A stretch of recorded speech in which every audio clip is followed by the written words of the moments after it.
afternoon, guys. Excited to be here on the site of our new 74,000 square foot Plant 4 addition.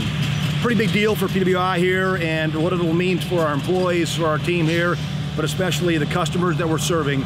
And a couple things that we'll be doing in this plant will be after paint curing area, and process will move from there into an after paint assembly and electrical area, and then on into shipping and receiving, packaging, and warehousing, just to serve customers better. The shipping area will especially be cool because all products will now be loaded inside a building in the dry, no rain, no sleet, no hail, for 12 months out of the year. We're excited about that and what it will mean for our company.